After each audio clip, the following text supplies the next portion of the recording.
they always said I'm wrong, but what they doing today?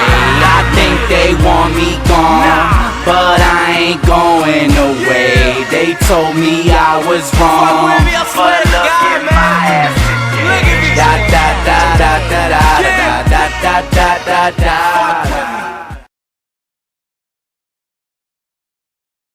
Yo guys, what's going on? I'm Tim for The Real Sports Talk. You can hit me up on Twitter at CashKelly_TRST, and also like The Real Sports Talk on Facebook. Right outside Eagles training camp, which is right over there, but this camera's actually sitting on a bird feeder literally right now. And as soon as I can get in, I actually am going to make most of these division previews inside the stadium or whatever you want to call it. But I thought I'd make a few at different locations. I did the NFC East already. Now I'm on to the AFC West, and the AFC West is a division I talk about a lot because me and my friend Justin, who's also on this show, is a big Chargers fan, so we go back and forth about the AFC West a lot. I know he's been waiting to hear my prediction, so I'm not going to make him wait any longer. We will start with the team that I have fourth in the AFC West.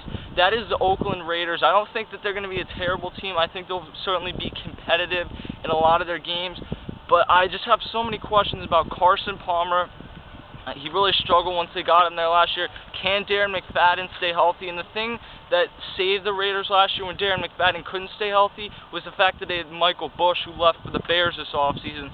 So you're pretty concerned with the offensive makeup of this team. I have them at 7-9. They added in David Telefson, Mike Brezel, Ron Bartel, and Philip Wheeler to this team this offseason. No huge name guys there, but they did add a few smaller pieces that should help their team. It wouldn't surprise me, in this division really, it wouldn't surprise me if any of these teams did win, but I don't know. I have a lot of concerns about what Carson Palmer's going to do. The team I have in third place, there's also a lot of concerns about the quarterback play, and I really have them in an interchangeable third place, the Raiders and the Chiefs, because I have the Chiefs at 7-9 as well. The Chiefs will be getting back Jamal Charles and Eric Berry, but Jamal Charles tore his ACL, and I don't know if he's going to be back at 100% until about mid-season this year, and by then, I'm not sure if they're going to be in a position where they can still make a run at the playoffs. Traditionally, the AFC West has been a division where you can do that, but it's a much improved division this offseason, and I'm not sure if they're going to be able to do that.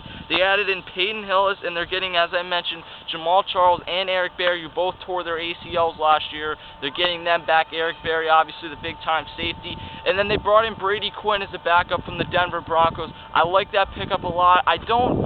The thing with Brady Quinn is he wasn't necessarily horrendous with the Browns.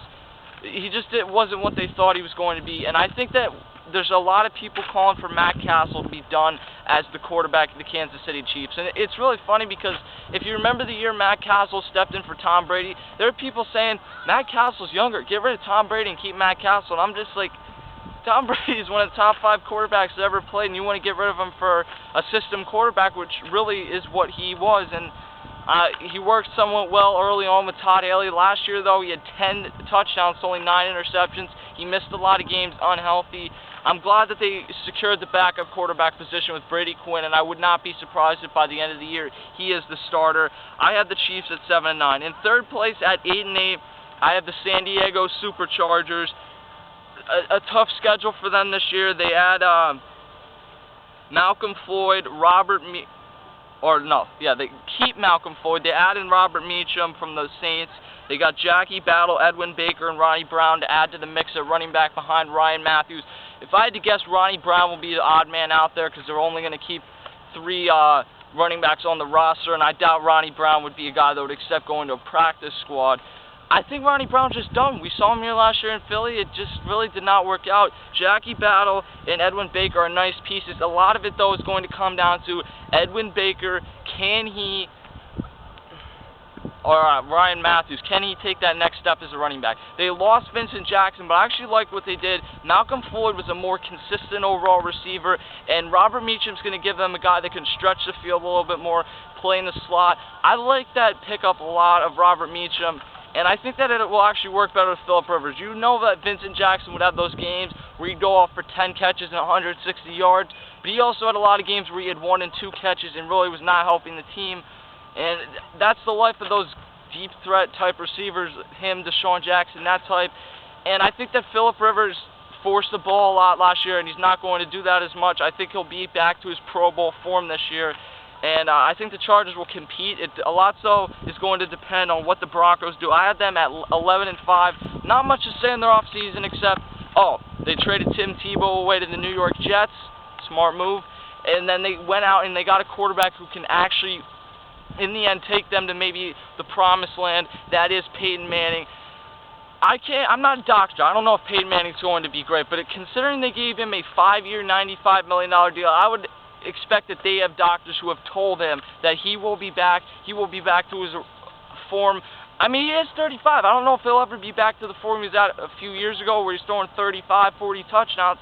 But if he can give you 30 touchdowns and 12 picks, then it's an improvement by far over what you had the last few years with Kyle Lorton and Tim Tebow. I like that pickup. I think Peyton Manning has a top 5 or 7 quarterback season this year, and the Denver Broncos win the AFC West at 11-5. Just a little ways around the corner from fear.